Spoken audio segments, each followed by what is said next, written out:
大家好，我是思凡。关前提示：这期视频算是我这半年来使用 ULA 的心得体会以及操作手法推荐，技能解析等 ULA 的基本信息在该视频是不会出现的。想了解的可以看我之前出的 ULA 攻略，两者配合使用更佳。当时的我做攻略还比较青涩，所以趁此机会来补充一些内容。首先是 ULA 的普攻，一共有5段，这5段的普攻输出模式是有讲究的，不是说打完一套接下一套这样。其实这5段普攻每段之间的间隔是不一样的，1、2段最短，3、4段其次，而第5段的前后摇是最大的。所以在实战中，我基本上是不会选择打第5段普攻的，而是打完4段立马选择冲刺取消后摇，然后重新打4段普攻，依次往复。这是我比较推荐的 ULA 普攻输出手法。当然我们不可能光 A， 毕竟实战中普攻之间肯定是会穿插元素战绩的。ULA 短按的战绩 CD 是4秒，因为有打超导，所以一般来说我们肯定是元素战绩起手。如果按打完一套5段普攻来算，这时候我们是可以正好释放下一次元素战绩的。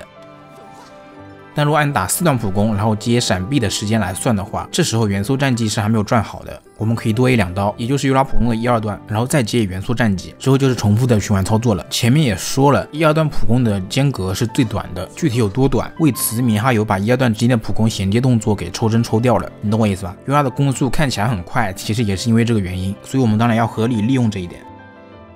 关于零面 ULA 的元素战绩的长按，因为冷却时间是8秒，而苍白4的摄影物效果只维持7秒，所以会断输出节奏。一般来说不推荐使用，还是会更推荐短按。短 E 作为取消普攻后摇的重要手段，相比闪避来说也会更方便，也能更好的维持苍白4的效果。相比长 E 的减抗，4苍白的效果来得更为重要。不过长 E 的小爆发还是很高的，3段冰伤加1段误伤，加起来也有小10万的输出了。面对生命值不高的小怪，又或是在敌人剩余血量不多时，长 E 就会显得非常有用了，可以直接一套带走敌人。当然以上长 E 的理论仅限于没有大招的情况，有大招的时候长 E 是必放的，毕竟还有减冰抗和减无抗的效果，可以使大招的输出更高。当然如果你是2面 ULA 的话，就不会有这些烦恼了。关于大招的输出手法也很简单，短 E 起手接大接长 E， 然后打4段普攻接闪避，立马再接3段普攻。长 E 有4段伤害，普攻的第3段是2次伤害，所以总共是4+5+4，共计13层的层数，这也是零面 ULA 能打出来最稳定的高层数的手法。不过我还是需要小小的注意一点，叠层是有时间间隔的，为 0.1秒，这个 0.1秒不会影响普攻和长 E 等层数的积攒，因为它们的时间间隔都是大于 0.1秒的，主要还是限制了同时打多个怪时的层数积攒。还有一点就是ULA 长 E 的伤害是延迟打出去的，所以我们最好不要长 E 完立马接普攻，等一下第2把冰剑的伤害再接普攻，这样才能稳定打出13层，运气好的话也能打出14层。不过呢，我个人是不推荐 ULA 叠满层数再爆的，大部分情况下我们都只需要打长 E， 然后 A 几下就可以直接切人了，这样也是能炸出10几20万的伤害的。再加上长 E 的伤害，大招期间短短几秒就有很高的爆发了，一直 A 到弓箭爆炸的话有点太笨了，而且容易吃伤害，非常不推荐。关于 ULA 的配对，我自己用的最舒服的就是这套阵容，钟离可以换成别的盾奶，整体操作手法就是雷神看元素战绩，修女释放战绩到敌人背后，然后立马接大招，这是为了给队友增加暴击率，然后接 ULA 放大。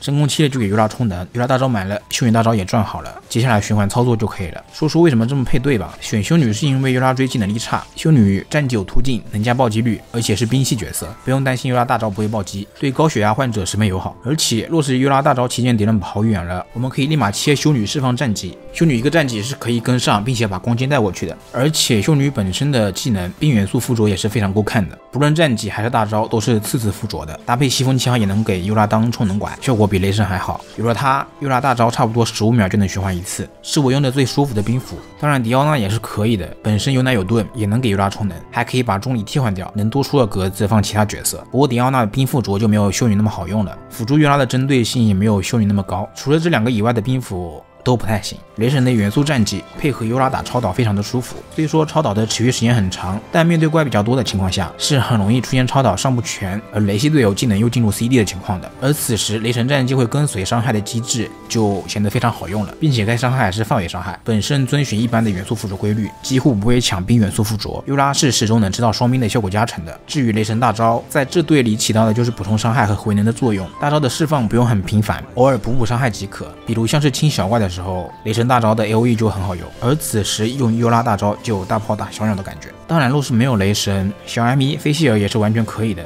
但是需要6米，这样奥兹才能跟着你的攻击吐痰。不过本身是单体伤害，算是雷神的下位替代。至于其他雷系角色，像是北主雷斗，像是北斗、雷主都被我渐渐淘汰掉了。战绩 CD 是一方面，还有就是打群怪时超导上不全比较痛苦，以及他们会抢冰元素附着，这些都是问题。总的来说，还是雷神和菲希尔用的最舒服、最安逸。除了冰斧之外，其实我们也可以选择冰斧 C， 比如说把修女换成干羽，这套阵容我也经常用。此时抽能的压力就基本上在雷神这边，循环总的来说没有什么问题，但循环的时间会被拉长，因为这套阵容会更强调雷神战场，所以对雷神练度就有要求了，不然效果只会更差。干羽本身的伤害能力是比修女好的，而且大招范围广，频率高，和雷神配合起来也更好。为什么不给干羽打蓄力剑？因为我自己是不喜欢蓄力剑这个设计的，而且我也没有阿莫斯。说实话，干羽这么强，阿莫斯有一半的功劳，没有阿莫斯我是不建议干羽玩蓄力剑的。我的干羽就是大招工具人，其实把干羽换成神猎会更好，整个队伍的爆发会非常的夸张。只不过我没有，所以就只能用干羽了。至于班尼特，我自己是不用的，因为我觉得和尤拉的配合并不是很好，主要是班尼特太抢手，有更需要他的人。关于尤拉的操作和配对，想说的就是这么多了。如果你们有什么好的想法，也可以在评论区分享。最后说一说抽取建议吧，想抽尤拉是可以抽的，